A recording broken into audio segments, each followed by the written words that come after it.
हर कोई रणजी ट्रॉफी भी नहीं खेल सकता, आज के टाइम में बहुत टफ है सर। तो क्या सिलेक्शन पॉलिटिक्स का शिकार होता है या कुछ और कारण होता है? फेवरिज्म हो सकता है तो बट जैसे आईपीएल बहुत नेम और फेम दे रहा है, तो वो नेम और फेम दबा देता है रणजी ट्रॉफी को। आईपीएल से ड्रॉप भी होता है या आईपीएल के बाहर भी होता है तो वो भी कहाँ जाता है वापस, रणजी ट्रॉफी खेलने। आपको लगता है बुमराह तगड़े बॉलर है? एक लेजेंड की लिस्ट में आते हैं ना बॉलर तो बुमराह से अच्छा कोई है नहीं। मोहम्मद सिराज और मोहम्मद शमी को कैसे देखते हैं? तो उन्होंने एक लेसन दिया था, आज भी वो याद है हम ग्रुप में, कि आपको अपनी स्ट्रेंथ पता होनी चाहिए। क्या है उनके पास ऐसा जो कोई भी बैट्समैन क्रैक नहीं कर पाता या कोई समझ नहीं पाता कि ऐसा क्या कर रहे हैं? और मुझे नहीं मतलब कि मेरी सिलेक्शन हो नहीं हो। अभी रोहित शर्मा विराट कोहली दोनों ने टेस्ट से संन्यास की घोषणा कर दी। उनका सुन के, रोहित शर्मा जी का सुन के तो दुख होगा ही, क्योंकि वो उन्होंने इस कल्चर को मेंटेन किया। और तो मैं कह रहा हूँ पैसा हावी हो गया ना रणजी पे। प्लांट भी बहुत ज्यादा इंपॉर्टेंस है। ऐसा जो क्रिकेट हमें आईपीएल दे रही है, जो आईपीएल फेम और पैसा दे जा रही है, वो रणजी नहीं दे रही। अच्छा, अभी आपने देखा होगा बुमराह जी को बाहर बिठाया हुआ है, वो वर्कलोड की वजह से बताया। बैट्समैन को रीड करना वो बहुत ज्यादा जरूरी है। देखिए पाँव की मूवमेंट्स जो होती है ना, वो आपको बैट्समैन की बता देते हैं। अब बुमराह जी स्मार्ट क्यों है, इसीलिए तो है ना, क्योंकि वो रनअप से ही पेसअप भी लेते हैं और वहीं से उसको बैट्समैन को भी रीड कर लेते हैं। खुद से चूज करके बॉलर बने या किसी ने टैलेंट पकड़ा था? पर एसोसिएशन ने मुझे बॉलर की तरह ही ले लिया, क्योंकि मैं विकेट लेता रहता तो मैं बॉलर ही बन गया। क्रिकेट के बाद पसंद क्या है, कौन सा स्पोर्ट्स सबसे ज्यादा पसंद है आपको? मैं तो ज्यादा खेलता हूँ तो बैडमिंटन। तो ऐसे जब आप क्रिकेटर बन रहे थे तो ऐसे रिलेटिव नहीं कि तब वो हमें इग्नोर करते थे, अब हम इग्नोर करते हैं। वैसे आपको कौन सा फॉर्मेट ज्यादा पसंद है, टी20 वनडे या टेस्ट? देखिए वैसे तो टेस्ट ही पसंद है, क्योंकि भारत में वैसे तो कई त्योहार आते हैं और भारत को त्योहारों का देश भी कहा जाता है, मगर एक त्योहार और है जिसको समय समय पर मनाते रहते हैं भारतीय, और वो है क्रिकेट। क्रिकेट भारत के गली गली में है और गली क्रिकेट बहुत फेमस भी है। भारत में जब भी वर्ल्ड कप होता है, टेस्ट क्रिकेट होता है, वनडे होता है, टी20 होता है, और फिर चाहे आईपीएल क्यों ना हो, मतलब आईपीएल ने तो जो क्रिकेट को बच्चों के अंदर अंदर तक पहुंचा दिया है। घर घर में आईपीएल देखा जाता है, आईपीएल की फैन फॉलोइंग ही अलग है, और क्रिकेट को लोगों का प्यार बना दिया है। मतलब एक त्योहार की तरह भारत में क्रिकेट को सेलिब्रेट किया जाता है।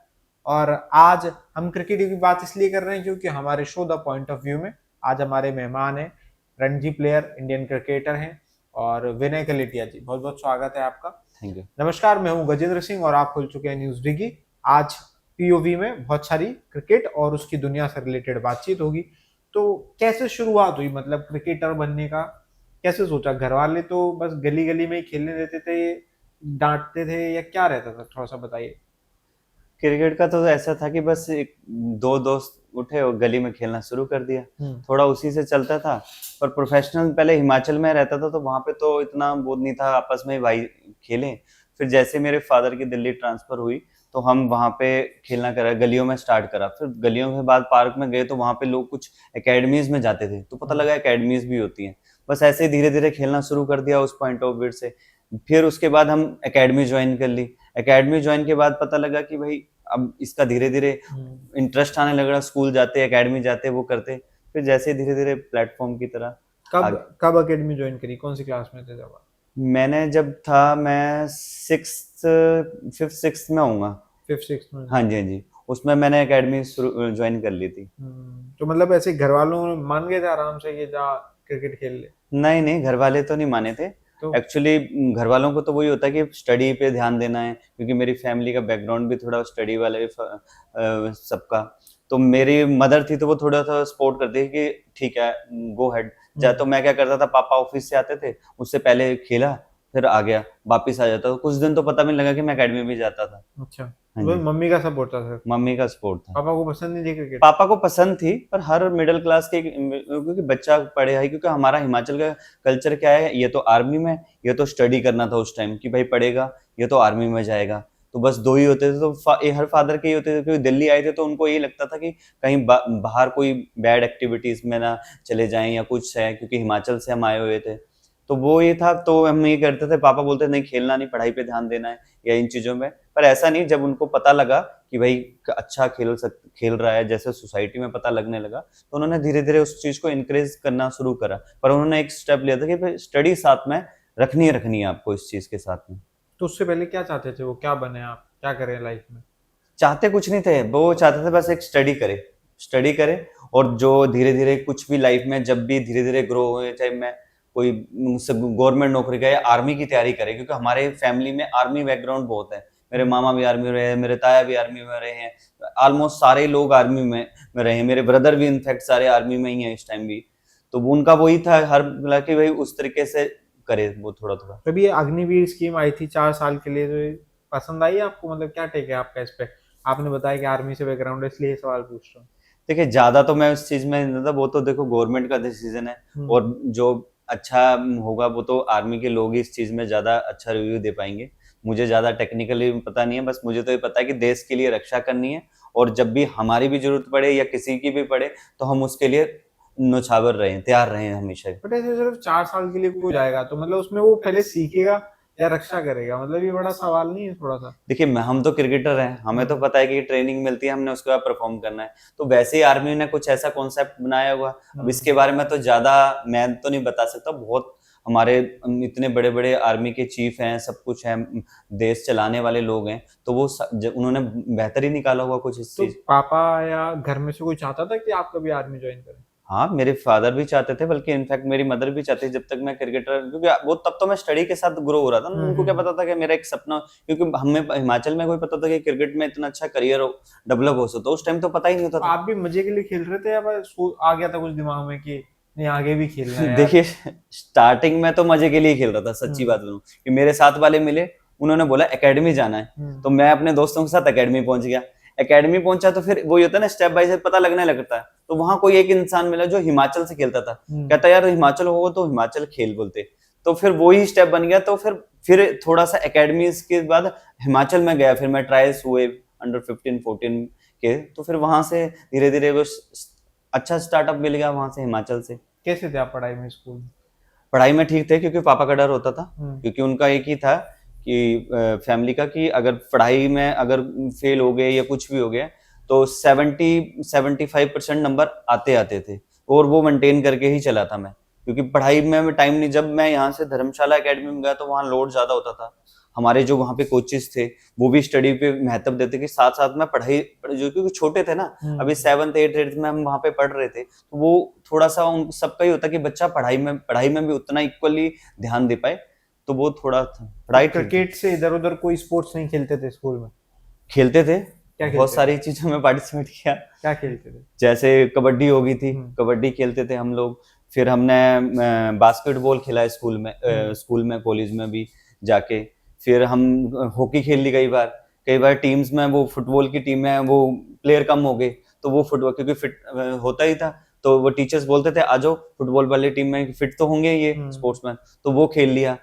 ऐसे खेलते रहते थे। क्रिकेट के बाद पसंद क्या है, कौन सा स्पोर्ट सबसे ज्यादा पसंद है आपको? मैं तो ज्यादा खेलता हूँ तो बैडमिंटन, और हाँ जी हाँ जी, फिटनेस के लिए सही रहते हैं बैडमिंटन? फिटनेस के लिए भी, और देखिए पूरा दिन तो हम ग्राउंड मुझे में। लगता है क्रिकेट के बाद पूरे इंडिया में गली गली में खेले जाने वाला स्पोर्ट्स ही बैडमिंटन है। बिल्कुल कहीं पे भी आप विंटर्स में देख लेंगे कि गली गली में बच्चे बैडमिंटन खेल रहे होते हैं या क्रिकेट खेल रहे बिल्कुल बिल्कुल बिल्कुल, उस चीज में तो है। बैडमिंटन पे तो खेल इंजॉय आता है, बस गेम में मजा आ जाता है, और फिटनेस की फिटनेस भी हो जाती है साथ साथ में। तो पहाड़ी हैं आप, हिमाचल से आते हैं? हाँ जी हाँ जी, प्रदेश। पहाड़ से, हिमाचल से। कौन से डिस्ट्रिक्ट है आप? मेरा हमीरपुर। हमीरपुर। हाँ जी हाँ जी। तो आप वहीं रहे, बॉर्न वहीं से आपका, या वहाँ रहे हैं आप? नहीं, वहीं मेरा बोर्न हुआ था। फिर बीच में मेरे फादर जब दिल्ली आए तो हम उनके साथ दिल्ली आए। फिर मैं वापस, जैसे मैं एकेडमी में धर्मशाला में अंडर 15 में मैं वहाँ पे परफॉर्म किया नेशनल लेवल पे, तो मैं हिमाचल स्टेडियम में अनुराग जी ने उस टाइम वो चला, एकेडमी के एसोसिएशन के प्रेसिडेंट बने थे, तो उन्होंने वहाँ पे एक रेजिडेंशियल एकेडमी खोल दी थी। तो उसमें जो छोटे बच्चे थे, जो 10 या 12 बच्चे, उनको फ्री ऑफ कोचिंग वहाँ पे धर्मशाला में एकेडमी, तो तब से फिर धर्मशाला में एजुकेशन स्टार्ट हुई, कोचिंग वहीं पे, सारा प्रोफेशनल लेवल पे फिर वहीं से शुरू हो गया। तो वहीं से खेलना शुरू किया, तो धर्मशाला चले गया? हाँ, धर्मशाला वो कोचिंग सेंटर बन गया ना वहाँ पे, जो बच्चों के लिए एक प्रोफेशनल एनसीए के कोच रख लिए वहाँ पे, तो वो थे, ट्रेनर थे, फिजियो थे, डाइटिशियन थे, बहुत सारी चीजें ओन हाउस ही फैसिलिटीज दे दी उन 10-12 को, जिन्होंने नेशनल लेवल पे अच्छा किया था, जूनियर लेवल पे अंडर 15-16 में उस टाइम, तो उन लोगों को वहाँ पे उन्होंने बुला लिया। तो हम 12 या 15 बच्चे थे, तो वो वहीं पे उनकी पढ़ाई लिखाई जो भी है वहीं होगी। और हमारा कोचिंग पैटर्न था, सुबह 5 बजे उठना, फिटनेस करनी, फिर स्कूल जाना, फिर वाके ट्रेनिंग करनी, स्टेडियम के अंदर भी हमारी नेट्स होते थे, फिर उसके बाद शाम को पढ़ाई होती थी, तो वो सब कुछ वहीं पे रहे। फिर तो हमारी ग्रेजुएशन तक मैं तो वहीं था। मेरी जब ग्रेजुएशन हुई तो मैं धर्मशाला ही वहीं स्टेडियम के पास में करी है। तो पहली धर्मशाला इंटरनेशनल क्रिकेट स्टेडियम है ना? हाँ जी, हाँ जी, हाँ जी। कब देखा आपने पहली बार? पहली बार जब मैंने देखा था, जब मैं धर्मशाला के लिए सिलेक्ट हुआ था, क्योंकि हमारे मैच होते थे और जिला में, तब डेवलप हो रहा था स्टेडियम्स। और अनुराग जी उस टाइम हिमाचल क्रिकेट में आए थे प्रेसिडेंट के रूप में, तो उन्होंने बहुत सारे स्टेडियम्स में काम लगाया हुआ था। तो हम धर्मशाला तो कभी मैचेस होते थे कि हम बहुत छोटे भी थे, तो हम नदौन और ऊना और मंडी जैसे स्टेडियम्स में खेलते थे। पर जब हमारा रेजिडेंशियल एकेडमीज के लिए धर्मशाला के लिए सिलेक्शन हुआ, तो फर्स्ट टाइम तब मैं गया था वहां पे एकेडमीज में रहने के लिए, तब मैंने देखा था। तो पहले दिन तो जब हम स्टेडियम के अंदर एंट्री करी थी, तो पहले तो विकेट ही देखते रहे। बहुत ऐसा इंटरनेशनल स्टेडियम हम तो दिल्ली में देखा था, फिरोजशाह कोटला देखा था, वो भी स्टैंड से देखा था। और नारसिंह स्टेडियम देखा था फरीदाबाद वाला, वो भी स्टैंड से देखा था कि भाई मैच हो रहा है तो वहां देख लिया था। और ग्राउंड में कभी एंट्री नहीं थी। तो जब गए पहले ग्राउंड में थोड़ी देर बैठे, फील किया, हम 2-3 दोस्त थे वहां बैठे, थोड़ा फील लिया ग्राउंड का, बहुत अच्छा लगा। और वैसे भी बहुत ही सुंदर स्टेडियम है वो तो। इंटरनेशनल मैचेस होते हैं तो मतलब तगड़ा तो है ही है स्टेडियम। हाँ जी, हाँ जी, हाँ जी। तो आपने पहली बार देखा, फिर खेला कब वहां पे पहली बार? खेला बस उसके बाद हमारे एकेडमीज में प्रैक्टिस तो शुरू हो जाए, तो वहीं पे रोज प्रैक्टिस होनी, रनिंग होनी, फिटनेस होनी। फिर मैचेस भी हुए, आपस में मैचेस होते थे। फिर वहीं धीरे धीरे मैचेस वहां होने लगे, खेलने लग पड़े वहां पे, तो मजा आने लगा वहां बहुत। अब तो बहुत ज्यादा ही मैच किया। अब तो मेरा 2006 से हिमाचल के लिए खेल रहा हूँ, आज 25 चल रहा है। तो कंटिन्यूटी में खेल ही रहा हूँ सारे लेवल, जूनियर्स लेवल से लेके सीनियर, रणजी ट्रॉफी, जो जूनियर लेवल, अंडर 19, 23, 25, 16, 15 जो भी होता है वो सारा मतलब अभी तक खेल ही रहा हूँ, टचवुड। तो ऐसे जब आप क्रिकेटर बन रहे थे तो ऐसे रिलेटिव नहीं कुछ कहते थे क्या कर रहा है, पढ़ाई वढ़ाई कर ले, कुछ नहीं होता, इतने सारे लोग क्रिकेट खेलते हैं किसी का नहीं होता, ऐसी चीजें नहीं सुनने को मिलती थी? कहते थे, पर तब कहते थे, तब वो हमें इग्नोर करते थे, अब हम इग्नोर करते हैं। क्योंकि तब वो कहते थे, क्योंकि हम आए थे तो कहते थे कि यार बच्चों को स्पोर्ट्स में इतना कोई इंकरेज नहीं था, चाहे हिमाचल ले लो चाहे कहीं पे भी ले लो। तो कहते थे अभी भी बच्चे, जैसे हम बड़े भी हो रहे थे धीरे धीरे, रणजी ट्रॉफी खेल रहे थे, प्रोफेशनल क्रिकेटर बनने की तरफ जा रहे थे, सारी चीजें, तो लोग बोलते थे अभी भी छोटे बच्चों की तरह एकेडमी में जा रहा है, किट बैग लेके वो कर रहे हैं। तो वो उस टाइम इतना वो ध्यान नहीं देते थे, अब हम इनको इतना ध्यान नहीं देते हैं। जब रिलेटिव बोलते थे कि भाई वो नहीं कर पाएगा, अब जब हम बन गए हैं तो अब हम उनको नहीं ध्यान, मतलब उनको इतना वो नहीं लग रहा, उनको खुद ही मैसेज मिल गया। क्योंकि हमने क्रिकेट में एक चीज सीखी है, साइलेंटली काम करो, अपनी परफॉर्मेंस पे करो, और बैटिंग बॉलिंग जो भी है मेहनत पे वो ऑटोमेटिक दिखता है। तो आज जो भी क्रिकेट ने दिया है, जॉब दिया है, कुछ भी दिया है, तो अब उनको लिए जवाब बन ही गया है। तो परफॉर्मेंस से जवाब दिए सब। बिल्कुल। उसमें बहुत सारे और भी फील्ड होते हैं जहाँ पे इंसान ना जब जब अपना करियर बना रहा होता है तो बहुत अक्सर लोग ना हार मान जाते हैं, पीछे हट जाते हैं इन चीजों की वजह से। क्या कहोगे उनके लिए? देखिए ये ना एक लाइफ का पार्ट है, ये हर क्रिकेटर के साथ भी आएगा। कोई भी गेम हो, किसी अदर फील्ड्स में भी हो, लोग चाहे स्टडी में बात लीजिए, चाहे आईएएससी यूपीएससी इनकी तैयारी कर रहा हूँ, वो एक ना मोमेंट आता है लाइफ में जब आपको डाउन करता है। उस टाइम जो जिसने दृढ़ निश्चय लिया होता है कि मैंने वो चीज करनी है, तो वो अगर उस बात को उठ के दोबारा वो चीज शुरू कर देता है, तो वो फिर कुछ ना कुछ हासिल कर देता है। ये हर इंसान के आएगा, मेरे भी आया है, ऐसा नहीं है कि नहीं आया। मेरी मदर जब एक्सपायर हुए तो मैं बहुत छोटा था उस टाइम, तो मुझे भी एक टाइम ये आया कि मैं क्रिकेट छोड़ दूंगा, ये कर दूंगा। बहुत सारे थॉट्स आए और मेरा मन नहीं था कि मैं क्रिकेट भी खेलूं। तो उसमें बहुत सारे, जैसे बोलते हैं ना, एक गुरु का बहुत रोल होता है, अपने दोस्तों का बहुत रोल होता है, आसपास के माहौल का बहुत रोल होता है, और जो लोग आपसे एक्सपेक्टेशन कर रहे हैं उस टाइम वो काम आते हैं। तो उन लोगों ने बोला कि नहीं तू कर सकता है। और बहुत सारे आप, ये तो एक पार्ट ये हो गया। दूसरा पार्ट ये है लाइफ में कि आप जब परफॉर्मेंस कर रहे हो, आप मेहनत भी उतनी कर रहे हो, पर वो चीज रिजल्ट ही नहीं आ पा रहा है। आप मेहनत कर रहे हो पर आपको भी विकेट ही नहीं मिल रही है, नहीं मिल रहे हैं, आप सीरीज में परफॉर्मेंस नहीं हो पा रही है। और फिर हम सोच लेते हैं कि भाई अब मैं खेल, यार मेरा तो कुछ नहीं हो रहा। पर वही एक चांस होता है कि आप उतनी हार्ड वर्क करिए, क्योंकि देखिए हम 130 करोड़ 150 के करीब होने वाले हैं भारतीय, तो उसमें से कम 70 करोड़ की आबादी तो क्रिकेट खेलना ही पसंद करती है, जहां मर्जी आप चले जाइए। तो हर कोई क्रिकेटर, अब मुझे मैं उस टाइम में बैठ जाऊं या मैं डबल मेहनत करूं तो मुझे मिलेगा। तो मैंने तो हमेशा एक ही सिद्धांत बनाया कि जब डाउनफॉल भी आया तो मैंने प्रैक्टिस डबल कर दी। Practice double in the sense मैंने उस चीज में और बेहतर करने के लिए और मेहनत करना शुरू कर दिया। मुझे ये नहीं था कि मैं सिलेक्ट हूं, कि मेरी वो परफॉर्मेंस हो रही है नहीं हो रही है, मेरा काम है मैं शाम को जब प्रैक्टिस करके भी आया तो मैं सेटिस्फाई हूं शाम को कि मैंने वो जो चीज करी है वो 100% दिया, उसमें मेरा इंटेंट अच्छा था उस प्रैक्टिस में, और मुझे नहीं मतलब कि मेरी सिलेक्शन हो नहीं हो। जैसे एक रणजी प्लेयर है या एक कोई भी इंडियन क्रिकेटर है, कोई भी किसी फील्ड में, वो बहुत मेहनत करे और फिर भी परिणाम न मिले, तो निराश होकर कुछ लोग सुसाइड तक पहुंच जाते हैं। तो ऐसा आपके दिमाग में कभी कोई थॉट आया कि यार छोड़ देता हूँ, क्या क्रिकेट कर रहा हूँ, कुछ नहीं होना यहाँ पे? कभी फील किया है ऐसा?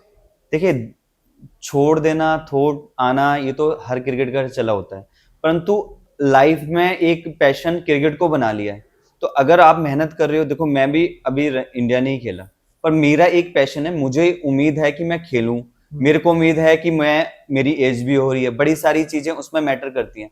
पर मेरा एज अ क्रिकेटर जब मैंने बचपन से खेलना चाहिए तो मैंने इसको इंजॉयमेंट के तौर पे लिया था कि मैं इसको इंजॉय कर रहा हूँ। और आज भी मैं ग्राउंड में जाता हूँ या कोई भी प्रॉब्लम हो, चाहे इंजरीज भी हो, पर ग्राउंड में जाता हूँ तो इंजॉयमेंट आती है कि भाई मेरा पूरा अटेंशन वहां होता है। तो जब ये स्टेप भी आए तो लाइफ में, तो मैंने कभी इस चीज को नहीं लिया कि मुझे सुसाइड करना है या ये चीजें करनी है। मुझे बस ये है कि मेहनत करेंगे, नहीं है तो अल्टरनेट चीज रखी हुई है साथ में, साथ साथ में, तो जैसे स्टडी थी या उस पर ध्यान देंगे, साथ साथ में वो चला के रखा था। तो मेरा ऐसा कभी नहीं रहा कि ये थोड़ा या बहुत डाउनफॉल भी आए, मैं ये नहीं बोलता बहुत अच्छी परफॉर्मेंस के बाद भी सिलेक्शन नहीं हुई, कई बार सिलेक्शन करने के बाद भी 5 विकेट लेने के बाद भी अगला मैच नहीं खेले, बीच बीच में ये चीज भी आती थी कि मैं वो चीज कर सकता हूं पर वो चीज नहीं मिल रही है। तो वो बहुत से, पर मेरा काम है 100% देना, उठना है और उस चीज को करना है कि जब मुझे मौका मिलेगा तो टीम मेरे से एक्सपेक्टेशन बढ़ेगी कि मैंने 5 विकेट ली थी या मैंने परफॉर्म किया था उस मैच में, 100 मारा था, वो वापस वैसा ही परफॉर्म करेगा, तब मैंने खिलाया। तो अगर डाउनफॉल लेके और इन चीजों को लेके बैठ जाऊंगा तो मैं वो चीज नहीं कर पाऊंगा।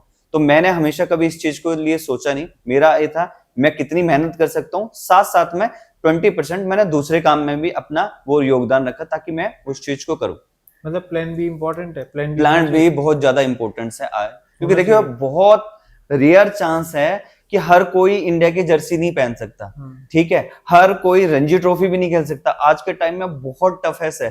इंडिया खेलना एक तरह का इजी भी हो सकता है जब आप रणजी ट्रॉफी के बाद ऊपर फॉर्म है, पर जब रणजी ट्रॉफी प्लेयर को इतनी मतलब वो है, आप देखिए आपने पूरे जिले, पूरी स्टेट और इन सब से जाके सिलेक्शन करनी है 15 लोगों में, ठीक है, 15 लोगों के बाद में आपको परफॉर्मेंस का प्रोफेसर की एक मैच में परफॉर्म नहीं निकाल देंगे, ये करेंगे तो आपके हर मैच के में कई बार परफॉर्मेंस एक मैच में भी 2 मैचों में नहीं हुई, तो बहुत ज्यादा डोमेस्टिक में इस चीज का बहुत ज्यादा प्रेशर है।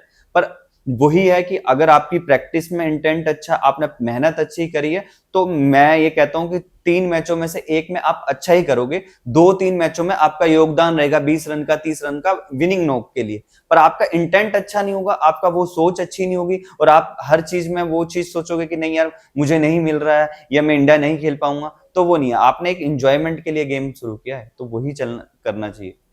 तो जैसे एक प्लेयर परफॉर्म करता है अच्छे से और फिर भी जब वो सेलेक्ट नहीं होता, तो क्या सिलेक्शन पॉलिटिक्स का शिकार होता है या कुछ और कारण होते हैं? आप रहे हो रणजी में, आपने रणजी खेली है, क्या होता है थोड़ा सा बताओ। देखिए आज के मैं जो मानता हूँ, देखिए पॉलिटिक्स करनी है, बहुत सारी चीज करनी है, तो बहुत सारे लोग ऐसे हैं जिनकी बहुत ज्यादा लिंक्स है, वो वैसे ही रणजी ट्रॉफी खेल जाएं। मेन है आपको 100%, अगर आप तैयार हो, आपने मेहनत करी है, देखिए 15 की टीम बन रही है, सारी चीजें हो रही हैं, अगर आप वहां पे 11 में खेल रहे हो, अगर आप परफॉर्म कर रहे हो तो आपकी कोई पॉलिटिक्स हुई है? आपको उस ग्राउंड में 100% देके आपने परफॉर्मेंस करी है, आपने रिजल्ट दिए हैं, तो कोई आपको निकाल नहीं सकता। पॉलिटिक्स देखिए फेवरिज्म बोल सकते हैं, पॉलिटिक्स तो देखो आज के टाइम में हर चीज क्रिकेट का ऑनलाइन है, आप परफॉर्म नहीं करोगे तो आपको खुद ही सेटलमेंट कि नहीं यार मैं परफॉर्म नहीं। फेवरेटिज्म उनके, जैसे मान लिया मैं और आप ही हैं एक तरह के, तो हम एक जैसे पेशेंट के, मैं भी 5 विकेट ले रहा हूँ या मैं भी स्विंग बॉलर हूँ, तो जिसको नेट्स में अच्छा लगा ये करा तो उसको चांस मिल गया। ये चीज हो, किसी को नेट्स में अच्छा दिखा, किसी को आईपीएल के उसमें परफॉर्म अच्छा करता हुआ दिखा, जो मेन है जो टीम की रिक्वायरमेंट में भी दिखा।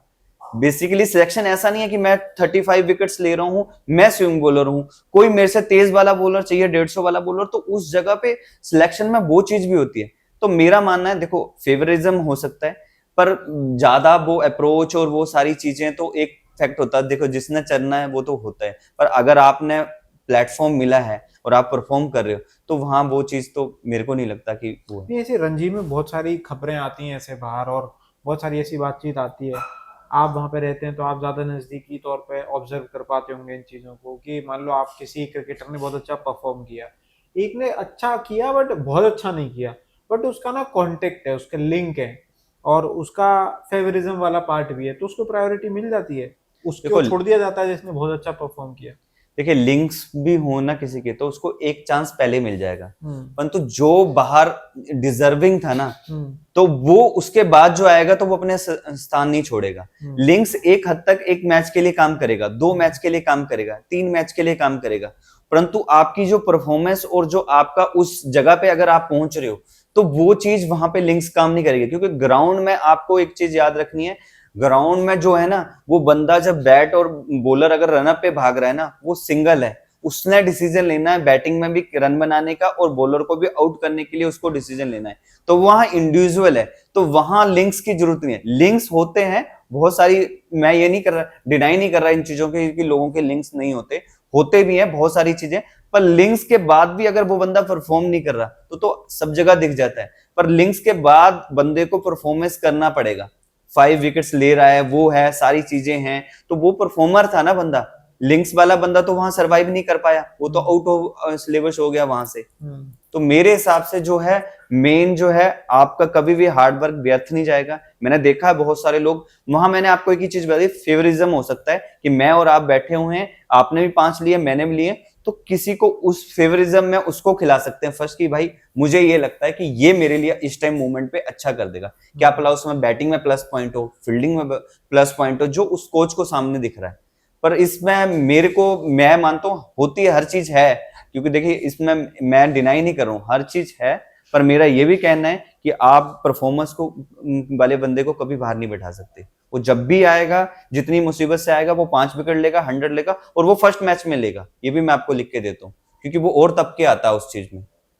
आपके कभी फ्रेंड या किसी कलीग के साथ इतने सारे लोग रणजी खेलते हैं, कभी ऐसा इसका शिकार हुआ है? कभी कोई आपको लगा यार इस बंदे ने तो परफॉर्म किया था, या ये तो देखते ही लग रहा था कि इसका सिलेक्शन होगा ही होगा, बट एंड में नहीं हुआ, ऐसा कभी कुछ हुआ? देखिए हमारे इधर ना हिमाचल में थोड़ा फेयर चलता है, हमारे इधर जो वो सारी चीजें है ना, वो एक सिस्टम से है सारा, क्योंकि हमारे यहाँ स्टेप बाय स्टेप सिलेक्शन होती है, पहले डिस्ट्रिक्ट लेवल होता है, फिर क्या बोलते हैं उसके बाद हमारा जो डिस्ट्रिक्ट के बाद जो बेस्ट बच्चे होते हैं उनके कैंप्स लगते हैं, उनके मैचेस होते हैं, उनके एक्सपोजर मैचेस होते हैं, तो एंड तक बंदे को खुद ही रियलाइज हो जाता है कि मैं वहां का डिजर्व करता हूँ नहीं करता हूँ।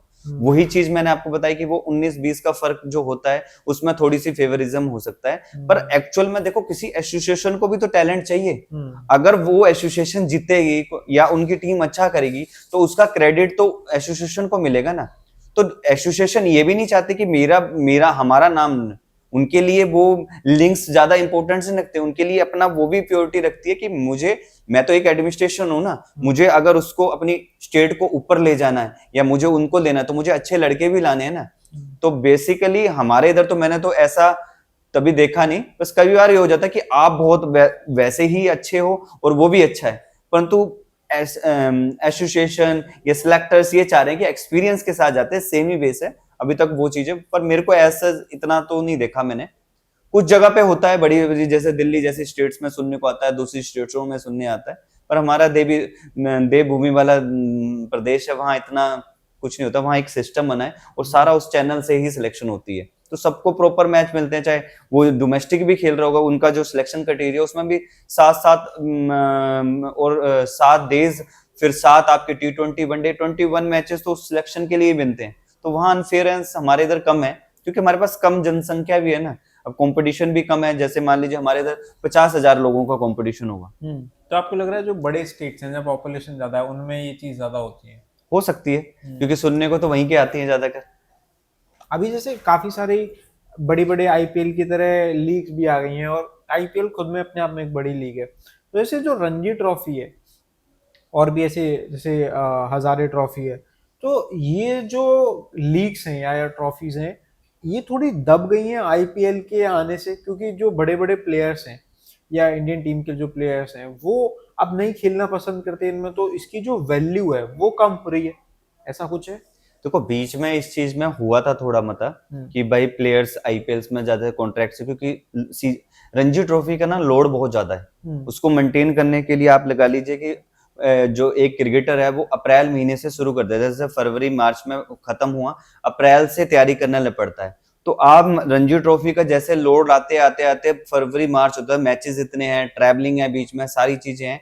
तो जैसे अब जो प्लेयर आईपीएल खेल रहा है, अच्छी उनको पैसा मिल रहा है, बड़ी सारी चीजें हैं, बल्कि उनको वहां पे 100% परफॉर्मेंस करना, क्योंकि वो आईपीएल जो है वो प्रेशर भी है, परफॉर्मेंस भी है, क्राउड भी है, बहुत सारी चीजें। तो उसको जब तक वो मेंटली फिट नहीं होगा, जब तक फिजिकली फिट नहीं होता, तो कुछ प्लेयरों ने बीच बीच में कुछ मैचेस स्किप करना शुरू कर दिए थे, क्योंकि देखिए रणजी, सब लोग रणजी ट्रॉफी से तो इंडिया खेलते हैं, आईपीएल खेलते हैं, तो वो कोई भी अपना बेस तो छोड़ना नहीं चाहता, आज के टाइम में भी है, कभी भी नहीं। तो वो कुछ मैचेस को वो डिने कर देते थे, नहीं खेलते थे, कि वो आगे के लिए भी सोच के रखते थे, क्योंकि रणजी के बाद वो प्लान है।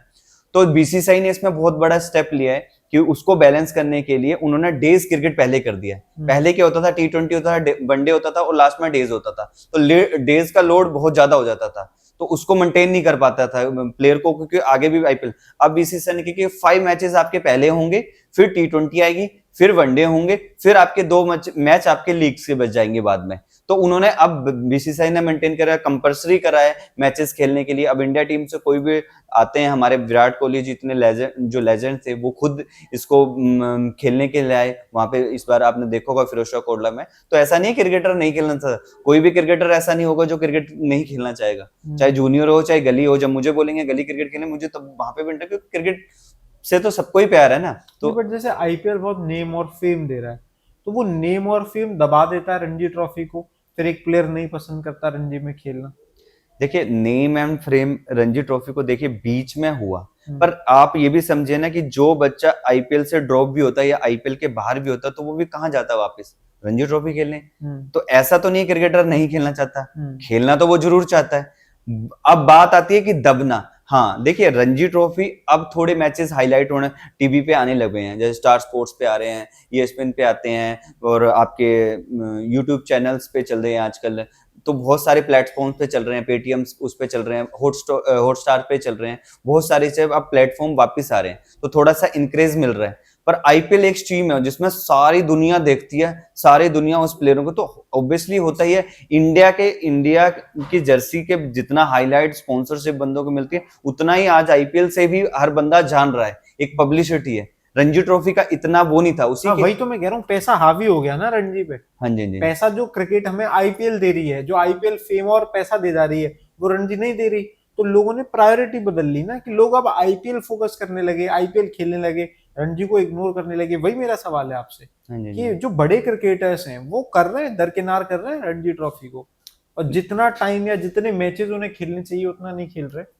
वो तो है, पर तो आजकल बड़े क्रिकेट के साथ एक भी है ना, वर्कलोड मैनेजमेंट टीम आ गई है बीसीसीआई में, या कहीं भी किसी एसोसिएशन में भी आप जाएंगे तो वो वर्क, जैसे अभी आपने देखा होगा बुमराह जी को बाहर बिठाया हुआ है, वो वर्कलोड की वजह से बताया, तो वो सारी चीजें आ गई हैं। तो जब बंदा रणजी ट्रॉफी खेलता है, तो देखिए हर एसोसिएशन में भी वो है, जैसे कोई क्रिकेटर खेलता है उसको बता सकते हैं कि भाई ट्रेनर है, फिजियो है, वहां पे डाइटिशियंस हैं, वो आपको बता देते हैं कि आपका इतना लोड बढ़ गया है, क्योंकि डेली मेंटेनेंस चली है ट्रेनर के पास, कितने ओवर डाला, कितना लोड होना चाहिए था इस वीक में, सारी चीजें।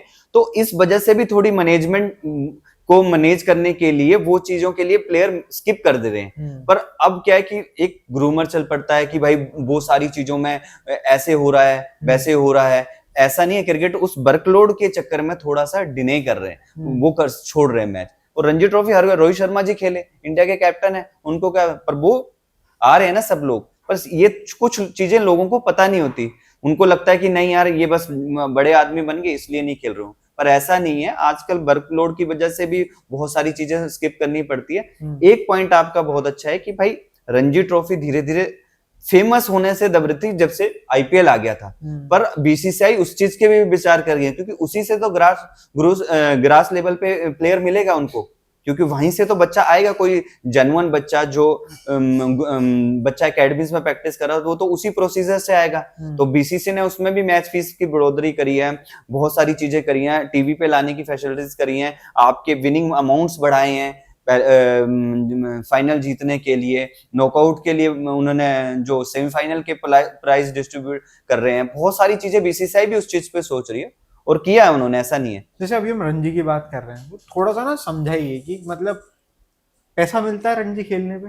बिल्कुल मिलता है। कितना, कैसे, प्लेयर के हिसाब से मिलता है, पर डे के हिसाब से मिलता है, फाइनल में जीतने पे ही मिलता है, या कोई भी मैच खेलते हैं तो मिलता है? थोड़ा सा देखिए, बीसीसीआई ने प्लेयरों की कैटेगरी के हिसाब से भी देते हैं पैसे।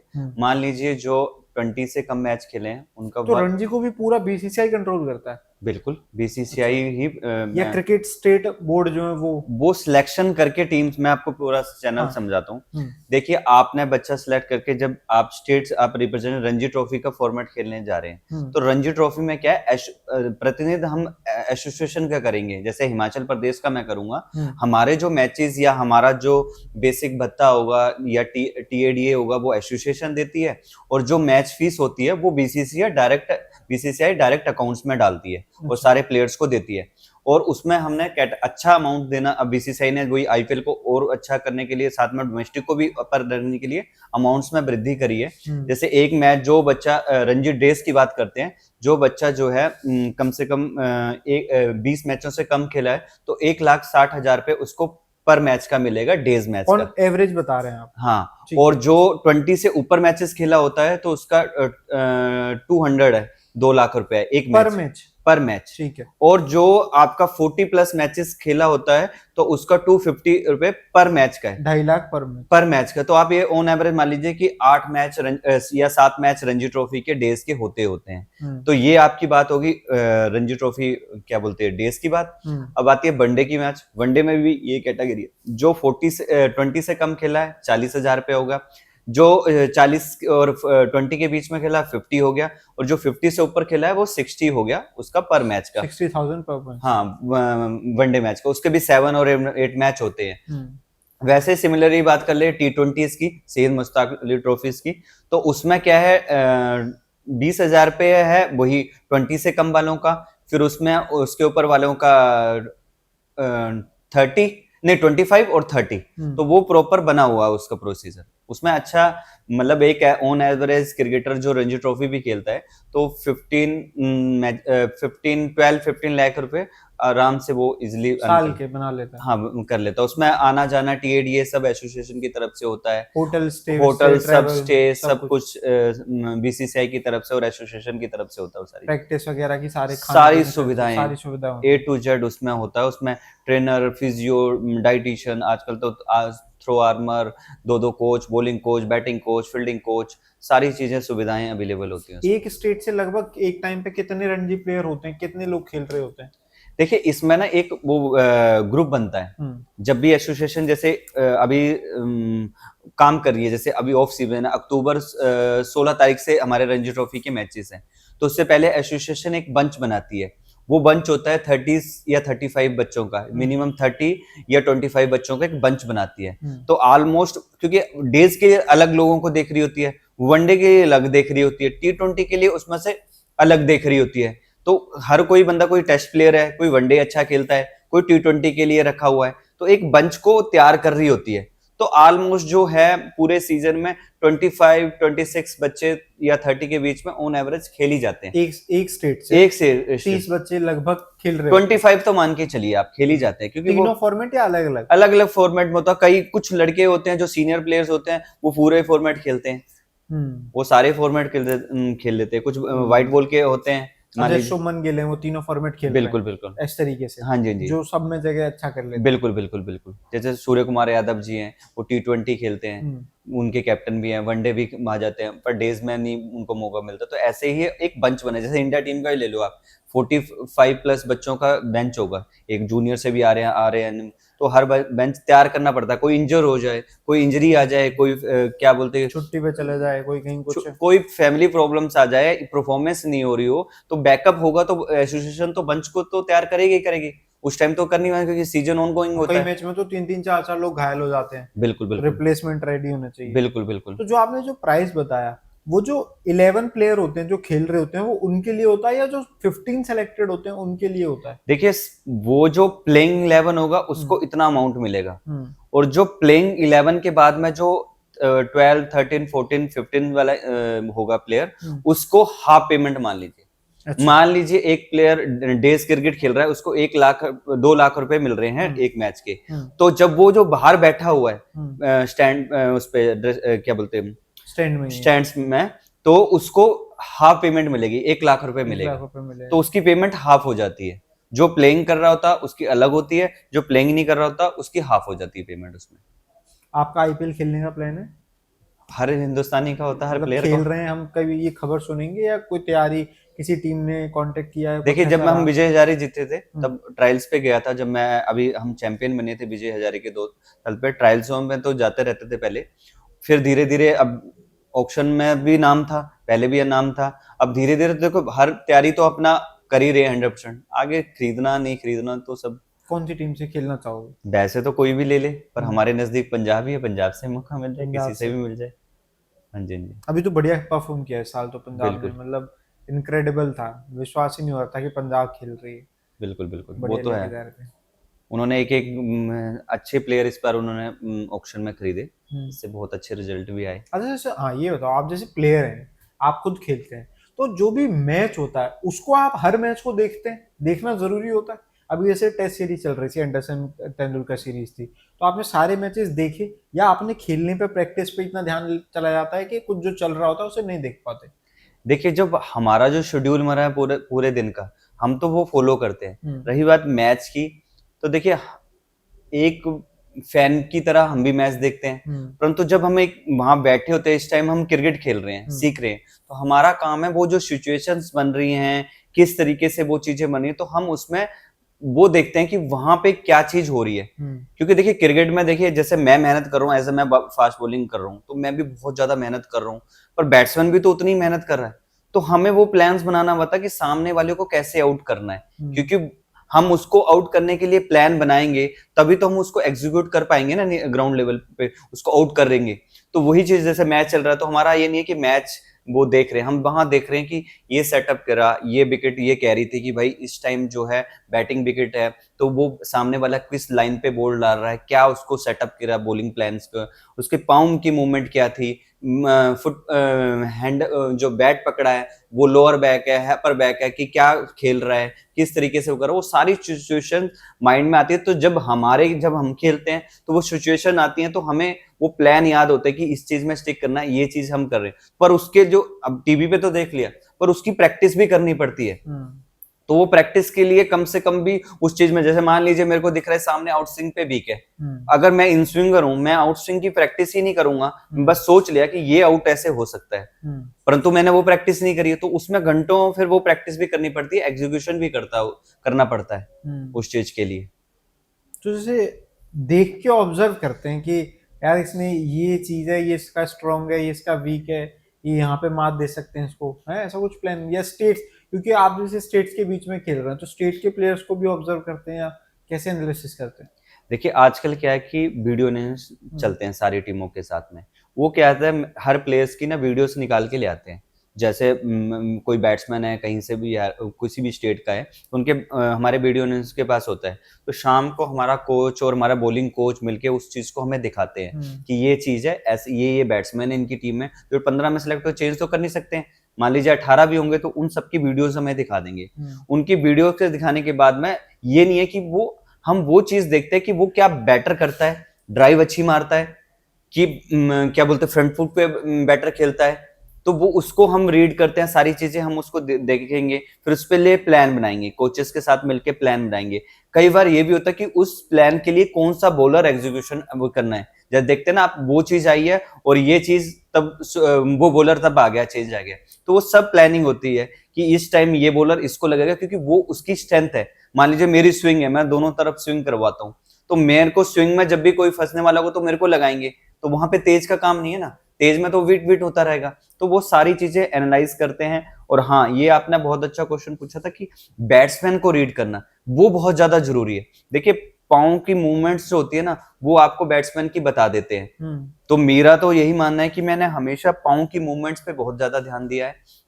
और जो बैट है, जो मूवमेंट कर रहा है बैट, कि आपका लोअर स्टांस है, अपर स्टांस से है, तो वो भी आपको बताता है। जो पकड़ने का स्टाइल है, हाँ, जो पकड़ खड़े हैं जब, हाँ खड़े हैं तो वो क्या करने वाला है। मान लीजिए रनअप पे आप चल रहे हैं, अब आपने वनडे खेल रहे हैं, अब रनअप पे आप खड़े हो और अभी उसको चाहिए 7 की रन रेट से रन, और आपने 2-3 बोले उसको डॉट डाल दिए, तो आपकी उसकी पाँव की मूवमेंट्स और वो चीज बता देगी कि ये आपको हिट मारने जा रहा है या कट मारने की उस साइड देख रहा है या इस साइड देख रहा है, तो मैं कौन सी उसको देखी। तो इतना टाइम होता है जब आप रनअप ले रहे हैं और आपको बिल्कुल आप रेडी हैं कि आप, क्योंकि आपने तो बॉल डालने से पहले ही प्लान कर लिया होगा ना कि मैं क्या डालने वाला हूँ, मैं स्विंग करा रहा हूँ या यॉर्कर डालने वाला हूँ या मुझे बाउंस देना है, क्या करना है, तो आप फिर उसके एक्शन देख के स्विच मार देते हैं सेकंड्स में।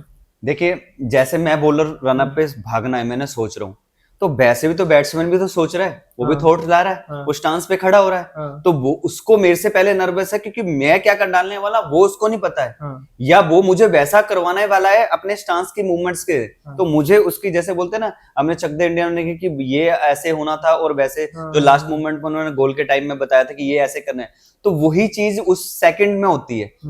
जब हम रनअप पे बैठ रहे हैं तो हमेशा कोचेस क्या बोलते हैं कि आप बैट्समैन की तरफ देखिए, आपका बैट्समैन की तरफ वो होना चाहिए कि उसका, जब भी हम एकेडमीज में प्रैक्टिस करते हैं स्टार्टिंग में तो टप्पे पे ज्यादा तो बैट्समैन की तरफ, नीचे कोई नहीं देखता, कोई भी बॉलर को देखिएगा वो सामने दिख रहा हो, तो हम उसको हरकत को मूवमेंट करते रहते हैं कि यार इसने ये चीज करी है तो ये मेरे को कवर पे खेलने जा रहा है, ये मेरे को हिट मारने जा रहा है, 6 देखने के लिए जा रहा है, क्योंकि इसने बैट लिफ्ट जो है इसकी लोअर डाउन होती जा रही है, तो वो सारी चीजें ऑब्जर्व हो जाती हैं।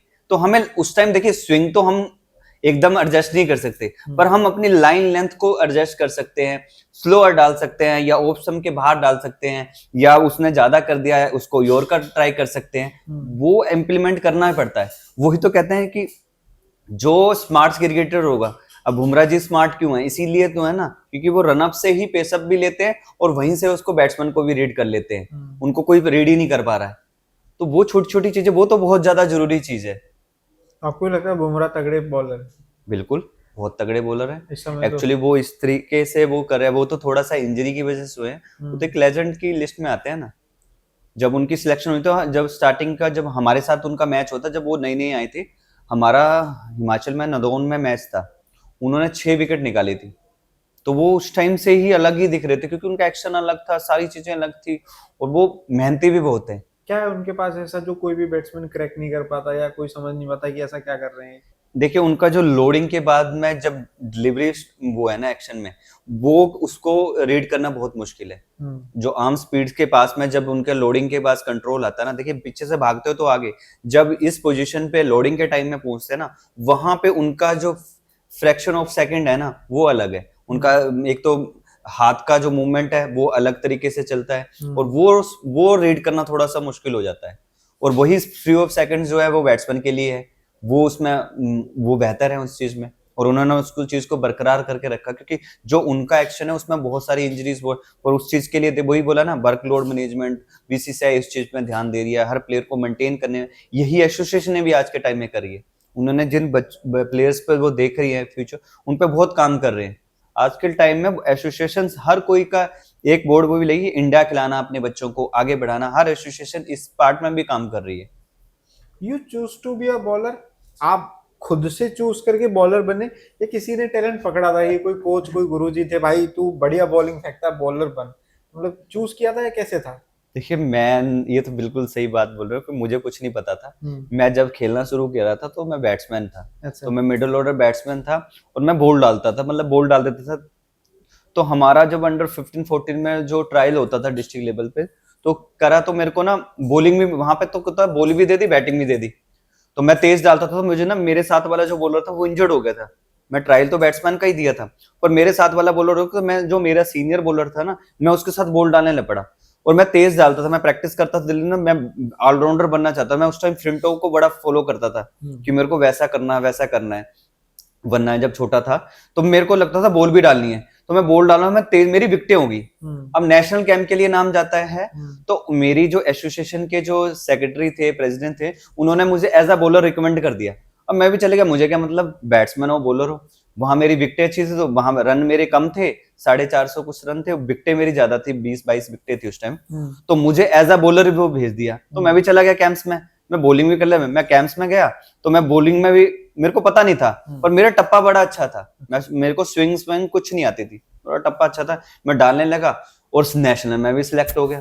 अब जब नेशनल में सिलेक्ट हो गया तो मैं वहां पे बैटिंग भी अच्छी, जब 15 खेला, बैटिंग में भी रन बनाए, दिल्ली और पंजाब के खिलाफ 50-50 मारे नीचे जाके, मैंने और मेरे फ्रेंड आकाश, हम नीचे, वो लेफ्ट आर्म स्पिनर, तो हमने, तो हमारा ना बैट, वो दोनों बैलेंस रहता रहा। तो मैं बॉलर भी बस, पर एसोसिएशन ने मुझे बॉलर की तरह ही ले लिया, क्योंकि मैं विकेट लेता रहता था, मैं बॉलर ही बन गया, बैटिंग में भूल ही गया। फिर मेरी कंटिन्यूटी में बॉलिंग, फिर बॉलर ही बनता चला गया।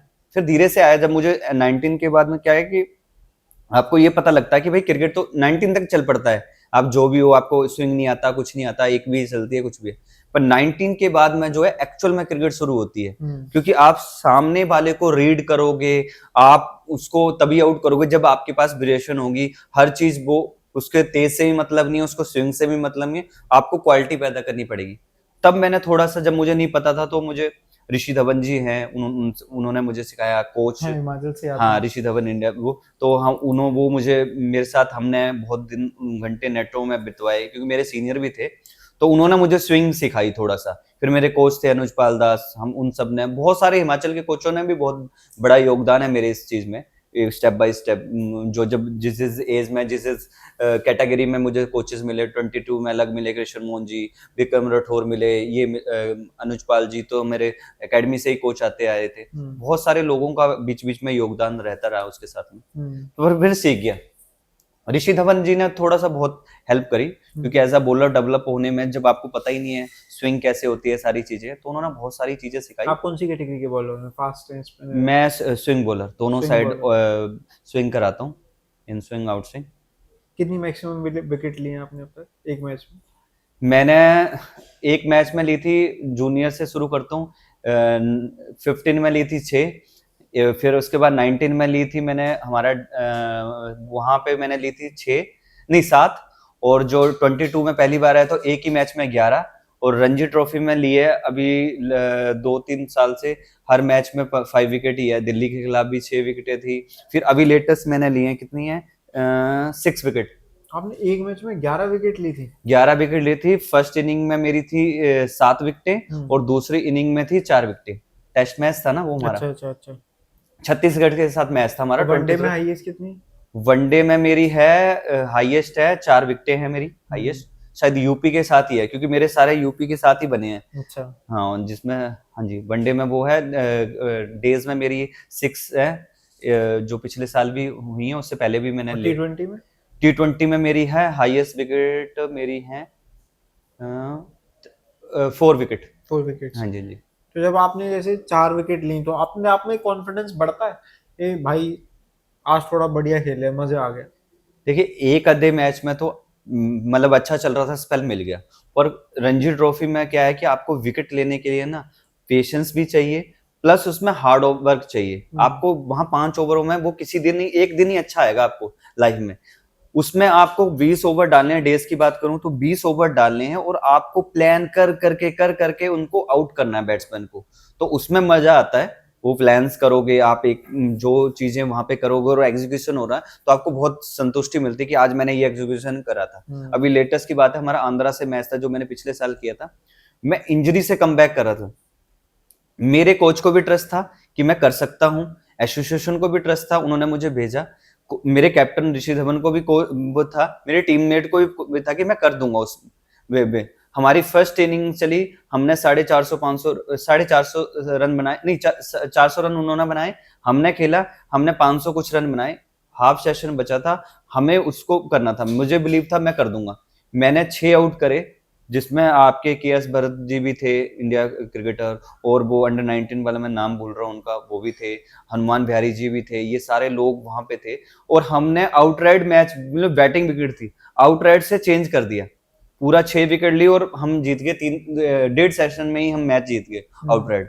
तो वही होता है कि हर बंदे को उस चीज के लिए मेहनत करना जरूरी था। मैं वो पहले सिलेक्शन था, इंजरी से जा रहा था, पर मेरा थॉट प्रोसेस था, मैं वहां पे मेहनत करके जो आ रहा था, धर्मशाला रिहैब सेंटर्स में बहुत सारी मतलब उस चीज में सोच रहा था कि ये प्लान करना, वो करना। और टीम मेन है, जब आप पे टीम ट्रस्ट कर रही है ना, तो आपको उस पे अगर आपकी मेहनत नहीं करी होगी ना, तो आप वो नहीं करोगे, उससे टीम्स के शोल्डर भी डाउन होते हैं, कोचिंग के भी शोल्डर डाउन होते हैं, क्योंकि वो एक सोच के आए होते हैं कि कोई एक इंसान आएगा बूस्ट करेगा। हर, जैसे बोलते हैं ना, टीम में एक एक इंसान होता है, हर चीज का एक बूस्टर होता है कि वो बूस्ट करेगा तो टीम चलेगी। उससे इंडिविजुअल, जैसे किंग्स 11 पंजाब में हर नए नए बंदे ने इंडिविजुअली अपना रोल निभाता चला, टीम बूस्ट होती रही।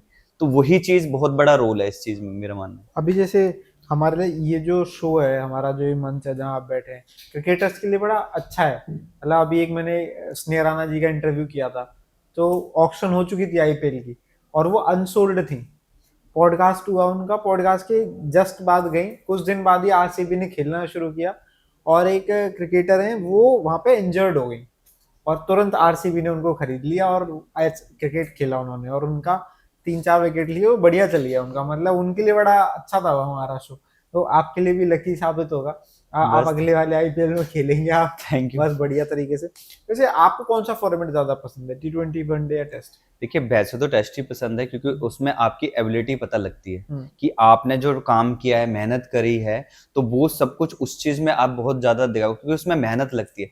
T20 में देखिए, वनडे की बात कर लेते हैं, वनडे में भी आपके पास, टेस्ट मैच में बहुत ज्यादा आपके पास टाइम है, क्योंकि उसमें हर इंसान भी आराम से बैटिंग करेगा, समझेगा, रीड करेगा, आपको प्लान से आउट करना पड़ेगा। डेज में भी बोलते हैं कि 50 ओवर का, तो बैट्समैन के लिए स्टार्टिंग में 30 ओवर्स के लिए उसके पास टाइम है, ठीक है, तो वो प्लान कर सकते हैं। T20 में तो आपको पहले दिन, तो उसमें क्या है कि आपको विकेट कभी भी मिल सकते हैं, उसमें मतलब आपके कैलिबर का पता नहीं, जिस दिन अच्छा है, आपके दिन अच्छे चल रहे हैं, तो आपको जरूरत ही नहीं है, आप कहीं भी बॉल डाल रहे हैं, आउट हो जाएगा। तो उसमें कोई कैलिबर, मेन जो क्रिकेट है वो टेस्ट क्रिकेट है मेरे हिसाब से, और उसी में मजा आता भी है, क्योंकि उसमें आपको अपनी एबिलिटी पता लगती है कि आप क्या कर सकते हो, नहीं कर सकते हो। वो बहुत इंपॉर्टेंट है, और वही आपको बताता है कि आपको क्रिकेट में क्या इंप्रूवमेंट की जरूरत है, क्या नहीं है। शॉर्टर फॉर्म में क्या है कि आपको पता नहीं लगेगा कि मैं गलती क्या कर रहा हूँ, क्या नहीं कर रहा हूँ। कई बार आपको वही गलत बॉल पे फुल टॉस पे विकेट मिल जाएगी, कई बार आप नहीं भी मिलेगी। तो उसमें आप, मेरा मानना है कि डेज क्रिकेट बेटर है। अभी रोहित शर्मा, विराट कोहली दोनों ने टेस्ट से संन्यास की घोषणा कर दी, थोड़ा दुख हुआ, लगा इंडियन टीम को देख के क्या लेजेंड्स नहीं खेलेंगे अब?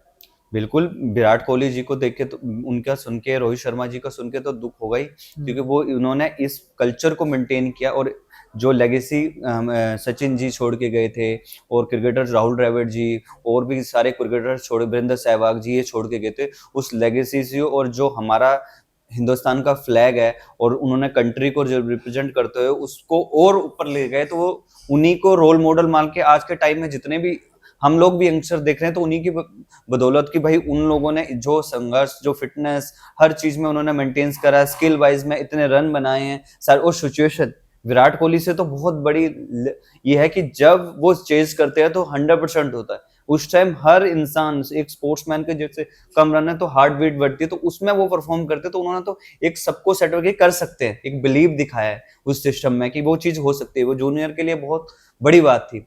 रही बात रोहित शर्मा जी की, तो रोहित शर्मा जी की जो बैटिंग है, धर्मशाला में जैसे उनको नेट्स पे बॉल डाले, तो उनके पास बहुत टाइम है, वो बहुत ही, इतना उनके पास बैटिंग करते हुए टाइम है ना, बता नहीं सकते वो क्या थे।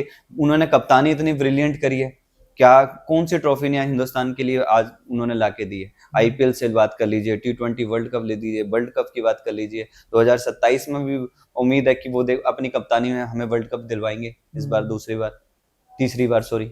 अभी टेस्ट सीरीज हुई है, एंडरसन और तेंदुलकर सीरीज, 2-2 से जीते इंग्लैंड। कैसे देख रहे थे आप? लग रहा था आपको कि इंडियन टीम अब कैप्टन जो है वो शुभमन गिल हैं, तो उनकी कप्तानी में जीत जाएगी इंडिया? देखिए, वो चीज था कि भाई सीरीज में यंग टीम भी थी, और कुछ लोग एक्सपीरियंस वाले भी थे जो ओल्ड थे। तो इसमें सबसे ज्यादा इंपॉर्टेंट जो रोल निभाया है ना, यंग तो देखो अपना दिखाने ही आया है, वो परफॉर्म करने आया है, क्योंकि हर किसी को था कि मैं परफॉर्म करूं, ये करूं, हर बंदे को होते। पर इसके साथ सबसे बड़ा योगदान दिया है जो सीनियर प्लेयर थे उस टीम में। जडेजा की बात कर लीजिए, आपको आप सिराज की बात कर लीजिए, और भी जितने सीनियर प्लेयर्स थे आप उनमें देखिए, हर मैच में उन्होंने अपने एक्सपीरियंस से, बैटिंग में भी बहुत लो हुए जडेजा जी ने हर जगह देखा, केएल राहुल ने जी ने देखे, जो हमारे जो सीनियर प्लेयर्स है ना, क्योंकि सीनियर होना बहुत जरूरी है। जो एक वो चीज है कि आप वो करे, किस चक्रव्यूह से निकालना, किस चीजों में वो चीज करना, वो सीनियर ही उसको बेहतर नर्व से कर सकते। केएल राहुल जी ने कितनी अच्छी करी, उसी के साथ में सुमन गिल जी ने भी बहुत अच्छा उनके साथ योगदान दिया, और बहुत अच्छे से रन करे, बहुत सारी फ्रीली खेल सके, क्योंकि वो बहुत अच्छा कर रहे थे सीरीज में, एक इनिशिएटिव ले रहे थे। तो वो बहुत अच्छा कॉम्बिनेशन था, जो एक्चुअल में काम जो था सीनियर ने बहुत अच्छा निभाया, और जूनियर को उसका फायदा, और जूनियर ने उनके साथ और प्रोग्रेस करी, जो कंट्री उसको देख रही थी। क्योंकि देखिए हार जाती सीरीज तो वो सब बातें करने पड़ेगी, सीनियर जूनियर ये जूनियरों ने कुछ नहीं किया, विराट कोहली को जी को वापस आना चाहिए, रोहित शर्मा जी को वापस बिल्कुल आना भी चाहिए, ऐसा नहीं है, परंतु उन्हीं की भरपाई जो है जडेजा जी ने करी, केएल राहुल जी ने करी, आपके इसने सिराज जी ने करी, ऋषभ पंत जी ने करी। वो सीनियरिटी उन्होंने प्रॉपर मेंटेन रखी ना उस चीज का। और रही यंग टीम, तो सुमन जी के भी अभी 20-25 मैच हो ही चुके हैं, तो वो भी एक तरह के सीनियर एक्सपीरियंस है ही है। तो क्योंकि देखिए हम कोई चीज को रिप्रेजेंट करने जा रहे हैं ना, तो उसमें हमें विक्ट्री चाहिए, चाहे कंट्री भी देखिए, हम सब हिंदुस्तानियों के एक जीत के आए, तो उसमें बहुत अच्छा बीसीसीआई ने कर रहा कि सीनियर्स ने भी बहुत अच्छा, और सीनियर ने बहुत ज्यादा योगदान अच्छा से दिया उसमें, और साथ में जूनियर, तो वो उस वजह से हमारा ये मेंटेन, वही नर्व्स का देखिए, सिराज ने कितना अच्छा से लास्ट में ओवर्स में डाले, 6 रन 7 रन चाहिए थे लास्ट में, 6 रन रह गए फिर बाद में। हाँ जी, तो वो बहुत अच्छा रहा कॉम्बिनेशन, सीनियर्स ने बहुत अच्छा ये किया इसमें। मोहम्मद सिराज और मोहम्मद शमी को कैसे देखते हो? क्योंकि अभी इस सीरीज में मोहम्मद सिराज ने बहुत जबरदस्त परफॉर्म किया, और वर्ल्ड कप में मोहम्मद शमी, मतलब हम हार गए थे बट मोहम्मद शमी का स्पेल को कोई नहीं बोल पाएगा, तो मतलब इन दोनों बॉलर्स को कैसे देखते हैं? देखिए वो ऐसे, देखिए शमी की बात करें ना, तो वो तो एक ऐसे स्मार्ट क्रिकेटर है, उनको बहुत नॉलेज है क्रिकेटिंग सेंस का भी, हर चीज में। धर्मशाला वो आईपीएल का मैच थे, हाँ ये इंडिया का वो था, तो हम नेट्स बॉलर से धर्मशाला में, तो उनसे बात करी थी, बहुत डाउन टू अर्थ, और उन्होंने बहुत अच्छी बातें करी। सिंपल है बैट्समैन को रीड करना, सिंपल है अपनी लाइन लेंथ को, और सबसे बड़ी बात उन्होंने एक लेसन दिया था, आज भी वो याद है हम ग्रुप में, कि आपको अपनी स्ट्रेंथ पता होनी चाहिए। जिस दिन आपको अपनी स्ट्रेंथ पता है, तो आप तभी वो इस चीज को इम्प्लीमेंट कर सकते हैं। रही बात समी जी की, तो समी जी ने तो देखिए क्या क्या टाइटल नहीं दिला दिए, और उस सिचुएशनों में बॉल डाली जब इंडिया को विकेट की थी, और पुरानी बॉल हो चाहे नई बॉल हो, तो उन्होंने करके दिया। पर वही है उनका हार्ड वर्क, जो उन्होंने इतना हार्ड वर्क कराया डोमेस्टिक में, ऊपर मेहनत करते हैं, आज भी इतनी मेहनत करते हैं, तो वो तो सबके लिए रोल मॉडल की तरह ही है। सिराज जी ने भी इस सीरीज में बहुत अच्छा है, क्योंकि जब वो इंडिया टीम से भी ड्रॉप हुए थे, तो हमारा मैच था हैदराबाद में पिछले साल, वो देखा वो प्रैक्टिस करने आ रहे हैं वहां पे, नेट्स में बॉल डाल रहे हैं, फिटनेस कर रहे हैं। वही मैंने आपको बोला ना कि एक बंदा शोल्डर डाउन कर देता है, एक बंदा सोचता है कि मेरे उस जगह से निकाला है, मुझे इस यहाँ पे अभी मेरी एवरेज है तो मुझे यहाँ ले जानी है, आज वो अलग ही दिख रहे हैं। तो वो उन्होंने बहुत, तभी तो रोल मॉडल बन रहे हैं। अगर आज के टाइम में वो रोल मॉडल है तो इसी वजह से है। कोई शोल्डर डाउन नहीं करे, हम उससे ज्यादा मेहनत करूंगा, और उन्होंने कर रहे थे। हमारा मैच चल रहा था, वो बाहर प्रैक्टिस करते थे, बॉलिंग डालते थे, फिटनेस कर रहे होते थे, भरी धूप में, उस टाइम इतनी गर्मी थी हमारे मैच में भी, तो बता नहीं सकता कि वो, तो वो बहुत अच्छे से इन लोगों ने, तभी तो रोल मॉडल है आज। जैसे हम कोई भी मैच खेल रहे हैं, तो उससे पहले हमारा मेंटल और फिजिकल फिट होना, दोनों पैरामीटर्स पे ठीक होना बहुत जरूरी है। देखिए सबसे ज्यादा तो फिजिकल से ज्यादा मेंटली फिट होना बहुत जरूरी है, क्योंकि आप उस कंपटीशन में जा रहे हो, आप ग्राउंड में जब रणजी ट्रॉफी का मैच खेलने जा रहे हो, तो आपने पूरे साल की प्रिपरेशन की है। आप मेंटली, अगर आप अंदर से ये डर रहे हो कि मैं नहीं कर सकता, तो अपने साथ में अपनी टीममेट्स को भी, स्टाफ को भी, सबको डाउन कर रहे हो, टीममेट्स को, आपका कॉन्फिडेंस नहीं होना चाहिए। अब आती है फिजिकली फिटनेस की। फिजिकली फिटनेस तो देखिए, आप जब एक क्रिकेटर रणजी ट्रॉफी का सीजन करता है, 10-15 दिन के बाद वो अपनी फिजिकल फिटनेस में लगी जाता है, क्योंकि वो इंप्रूवमेंट करता है, क्योंकि उसने हर साल वो कंपटीशन में जो गलतियां करी होती हैं उसको इंप्रूव करने के लिए, तो फिजिकली तो वो कर ही रहा है।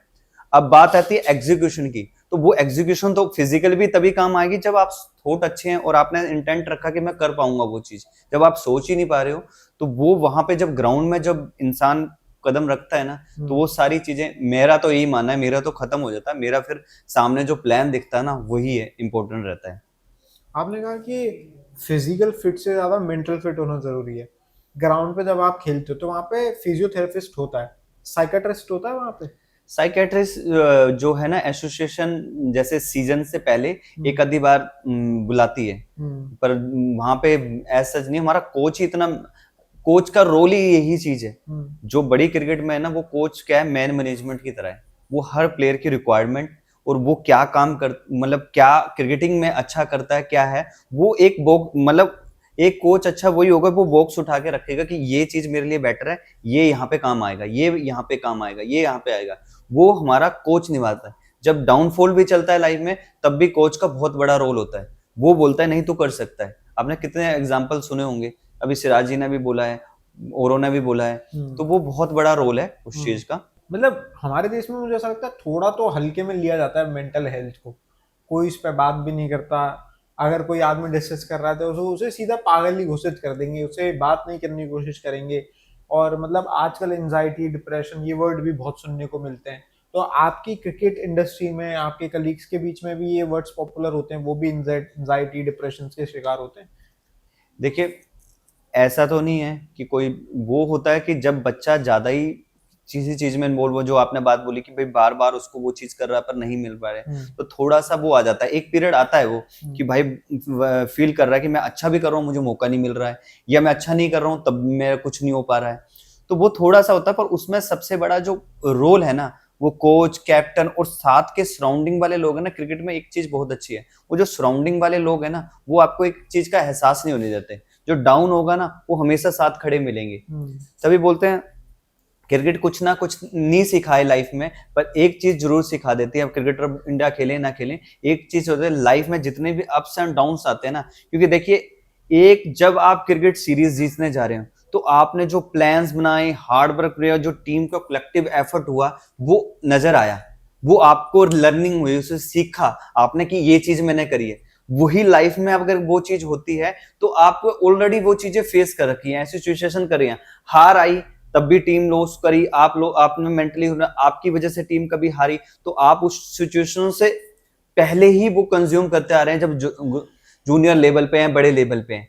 तो मेरा जो ये मानना है कि ये जो सिचुएशनें आती हैं, वो हमारे क्रिकेटर में ये चीजों के लिए पहले से हम वो चीजें के लिए करके आते हैं, तो बहुत हेल्प करती है इन चीजों के, मेंटली उस चीज को प्रिपेयर करने के लिए। आपके आइडियल क्रिकेटर कौन है, मतलब बैट्समैन कौन है इंडियन टीम में? देखिए, मैं तो जब बचपन से खेला था, पहले तो मैं फ्लिंटॉफ को करता था, फिर मैं ऋषि धवन को फॉलो करने लग पड़ा, उन्होंने बहुत स्विंग सिखाया। और अभी जैसे इंडिया टीम की बात करें तो मुझे केएल राहुल बहुत पसंद है। वो बहुत, मतलब ऐसा नहीं कि और भी थे, पर केएल राहुल जी ने बहुत ही पेशेंस देखिए, जब तेज एक्सीलेशन करना तो एक्सीलेशन भी करते हैं, टीम को लेके भी। तो मेरे लिए केएल राहुल बहुत, क्योंकि वो बहुत ज्यादा स्ट्रोंग है। और बॉलर? बॉलर तो बुमराह से अच्छा कोई है नहीं। सचिन तेंदुलकर जी से मिले आप कभी? हाँ, धर्मशाला मिले थे। क्या एक्सपीरियंस था, क्या उन्होंने बताया, बातचीत हुई कुछ? बातचीत हुई थी, फोटो भी हुआ था, बातचीत भी हुई थी। हमारा धर्मशाला में बॉम्बे इंडियन का वो मेंटोर थे, और हमारा मैच था बॉम्बे इंडियन का धर्मशाला में, आईपीएल का। तो मिले थे, उन्होंने बस एक ही चीज पे वो करा था कि आप हार्ड वर्क करिए और उस चीज में आप दिल से काम करिए। चाहे आप यहाँ नेट्स में बॉल डालने आए हो या कुछ भी कर रहे हो, आपको सामने उस बैट्समैन को उसी से फील करना है कि आप मैच खेल रहे हो, मतलब जो हमें उन्होंने वो बताया उस टाइम। और अपना 100% दीजिए, चाहे यहाँ पे भी आए हो नेट्स में बोल रहा, पूरा 100% दीजिए। आपको आपकी जो डेस्टिनी है वो आपको खुद आपकी मंजिल तक पहुंचाएगी। बस इतनी सी उनसे बात हो पाई थी। और महेंद्र सिंह धोनी से कभी मिले? धोनी जी से भी मिले थे, उनसे भी धर्मशाला ही मिले थे, स्टेडियम में। हाँ, धर्मशाला ही मिले थे आईपीएल के टाइम में। और एक उनका हमारा रणजी का मैच था, वो झारखंड में रणजी जिम करने आए थे, हमारा जिम सेशन था। तो वहां पे तो ज्यादा बात हो नहीं पाई थी, हमारे सीनियर्स ने ही ज्यादा क्वेश्चन पूछे थे। पर धर्मशाला हुई थी, क्योंकि नेट्स बॉलर होते तो बॉलर्स ज्यादा बात करते हैं वहां पे। उनका बहुत डाउन, उन्होंने बोला जो तुम हो ना वही करना है और वही करो, और कोई किसी चीज में नहीं करो, और बस इंजॉय करो। ये नहीं कि बस सोच में ज्यादा मत ढूंढो, एंजॉय करनी है गेम को, आओ बॉल डालो, एंजॉय करो, आउट करो, प्लान बनाओ और एग्जीक्यूशन करो और हार्ड वर्क करो। सबकी थॉट एक ही थी, ये मेहनत जरूर करनी है। आपने देखा जब चेन्नई चेन्नई सुपर किंग्स का मैच होता है, एम एस धोनी जब ग्राउंड पे आते हैं, तो एक स्टेडियम में एक अलग ही माहौल होता है।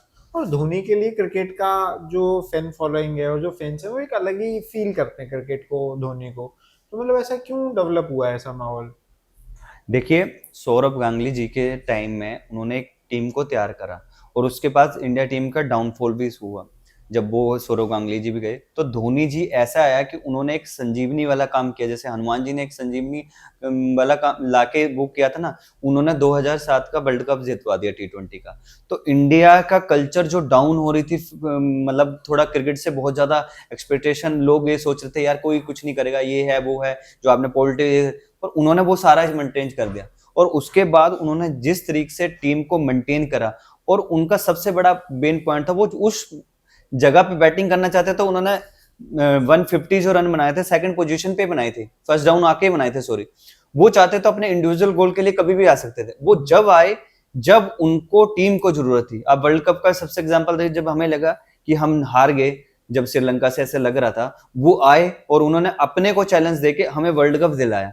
तो चाहे चेन्नई के मैच हो, चाहे कोई भी आपने मैच देखा, चाहे रणजी ट्रॉफी का भी देखा, एक बार 44 पे 4 हो गए थे झारखंड के, वो आए उन्होंने सिनेरियो चेंज कर दिया।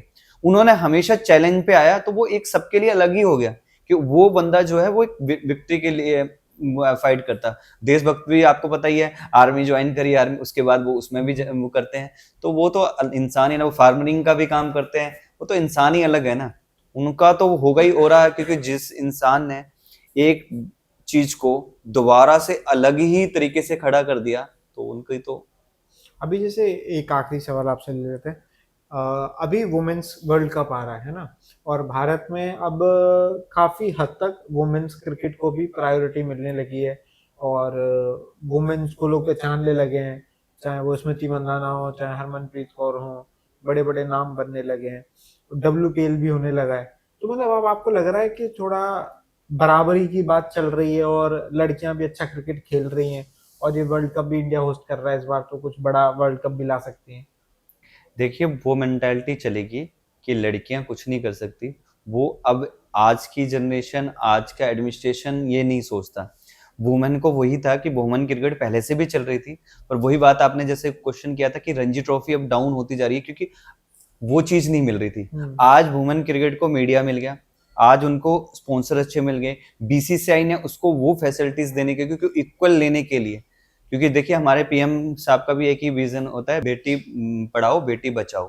ठीक है, उन्होंने उनको इक्वली ऊपर ले जाने की कोशिश करी है। तो वही चीज आज के टाइम में कभी ये चीज नहीं देखने आई है। बीसीसीआई ने भी उस चीज को करा है, क्रिकेट को करा है, बल्कि फैंस ने भी उनको प्यार दिया है, बहुत ज्यादा वो चीज को करा है। और उन्होंने भी फैंस को अपनी प्रतिभा से और दिखाया कि हम भी इक्वली कर सकते हैं। कई भी आप इंडिविजुअल देखिए, जिन आप लेजेंड के नाम ले रहे हैं, उन्होंने कितना योगदान दिया इस क्रिकेट को, वुमेन क्रिकेट को उठाने के लिए, और कितनी मेहनत। आप किसी भी मैच को देखिए, क्या कैच पकड़ते हैं, क्या फील्डिंग स्तर बढ़ गया है, क्या बैटिंग स्तर बढ़ गया है। तो एक्चुअल में उन्होंने भी, वो भी काबिल है, क्योंकि उनका हार्ड वर्क दिख रहा है, तो फैंस ऑब्वियसली उनको भी लाइक करते हैं, और पूरा हिंदुस्तान भी उनको लाइक कर रहा है। धीरे धीरे क्रेज तो बढ़ रहा है वुमेन्स क्रिकेट का। बढ़ेगा ही बढ़ेगा, क्योंकि वो जिस तरीके से वो भी आज के टाइम में क्रिकेट को कर दिया है, तो वो बहुत ही ज्यादा और भी बढ़ने वाला है।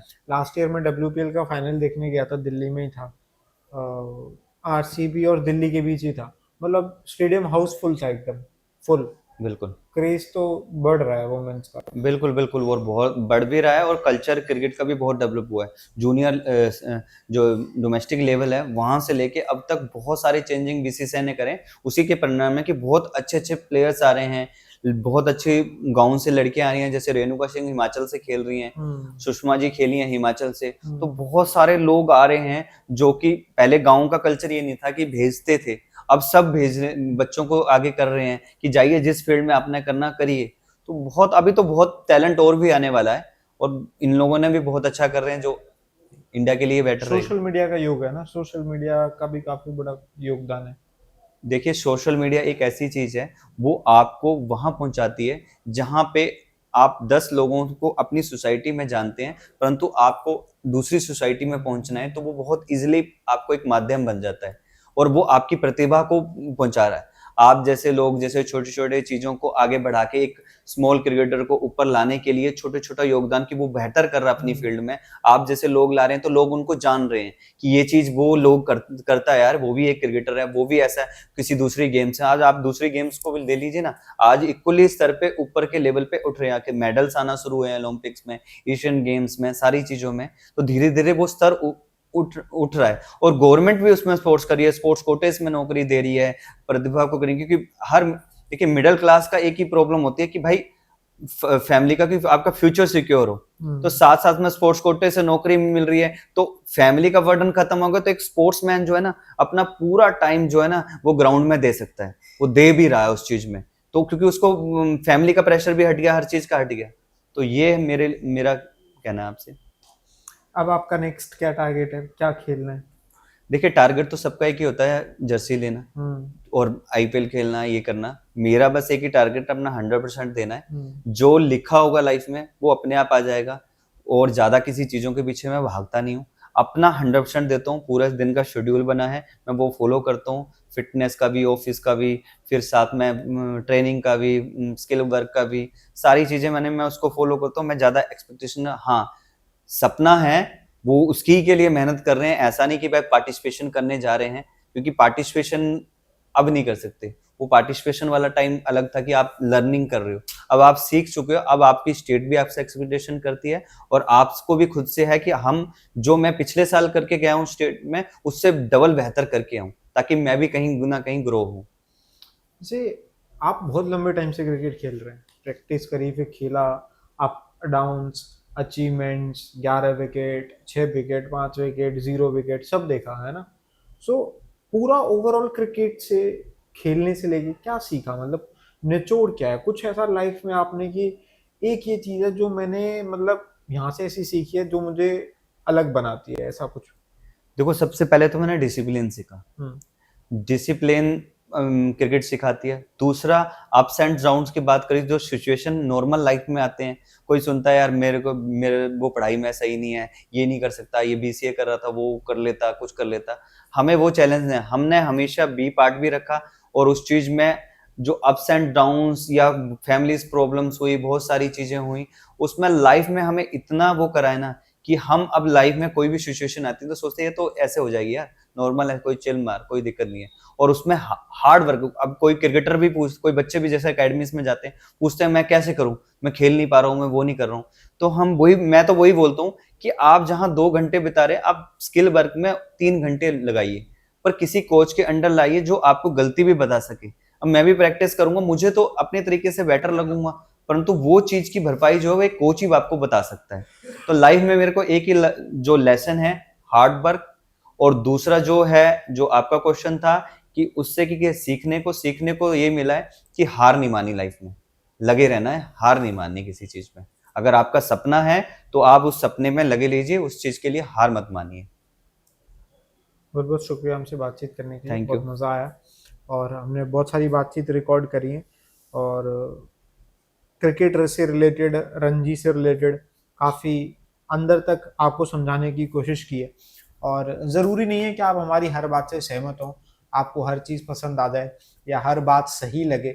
जो गलत लग रही है उसकी नाराज़गी आप बिल्कुल कमेंट बॉक्स में दर्ज कर सकते हैं, आप लिखिए अगर आपको कुछ अच्छा नहीं लगा।